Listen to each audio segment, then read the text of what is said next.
जो आज के युवा यूथ हैं जो नेट की तैयारी कर रहे हैं या इंग्लिश में टीचिंग के लिए तैयारी कर रहे हैं, उनके लिए कोई सजेशन?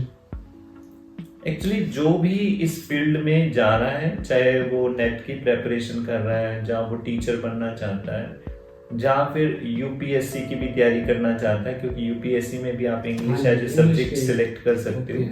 तो English has a pivotal role in each and every field, whether you go for any post, तो वहां पर इंग्लिश तो आनी है। So especially those who are interested in English and who want to become the teachers of English, मैं सिर्फ उनके लिए एक मैसेज देना चाहूंगा। Actually those persons, they must go very deep in this field. Actually normally क्या देखा जाता है कि इंग्लिश के टीचर्स बन तो जाते हैं, but they lack knowledge. Yes. They don't have proper knowledge of grammar. They don't have proper command over spoken English. And even their literature part is missing or lacking. But when you are going in a field, उस field में जब आप जा रहे हो तो you must try to get mastery over your subject.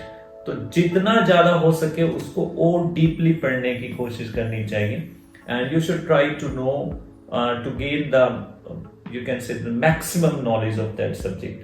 फिर हम अपने बच्चों को जस्टिफाई कर पाते हैं, बच्चों में इंस्पिरेशन पैदा कर पाते हैं। अगर हम खुद ही इंग्लिश में लैक करते हैं तो हम बच्चों को कैसे इंस्पायर कर पाएंगे? yes. बच्चे तभी सीखेंगे जब हमें कुछ आता है। When we ourselves don't know what to teach and how to teach, तो how can the students become intelligent? सही बात है। और दूसरी चीज ये है कि जो मैं आजकल की जो लाइफ को देखता हूँ, इंग्लिश नो डाउट बहुत इंपॉर्टेंट सब्जेक्ट है, लेकिन सभी स्कूल्स में और सभी कॉलेजेस में इंग्लिश को सिर्फ एग्जामिनेशन पॉइंट ऑफ व्यू से पढ़ाया जाता है।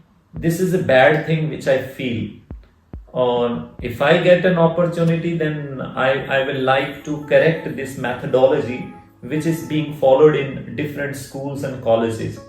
इंग्लिश को कभी भी आप एग्जामिनेशन पॉइंट ऑफ व्यू से नहीं पढ़ाएं।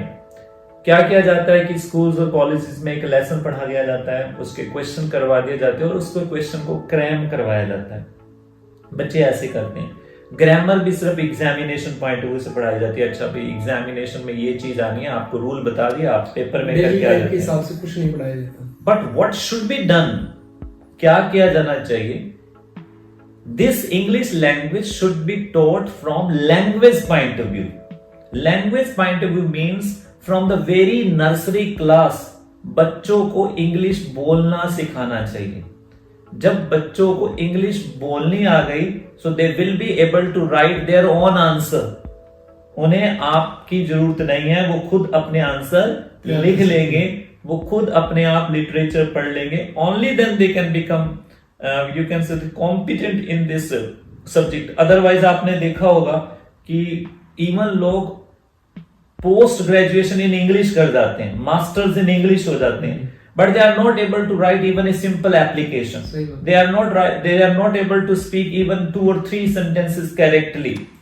तो इतनी बुरी हालत होती है जब आप मास्टर्स कर चुके हो इंग्लिश में, उसके बाद भी आपकी हालत है कि आप एक प्रॉपर इंग्लिश की एप्लीकेशन नहीं लिख सकते, एक ऐसे नहीं लिख सकते, आपको सेंटेंसेस प्रॉपरली नहीं बोल सकते।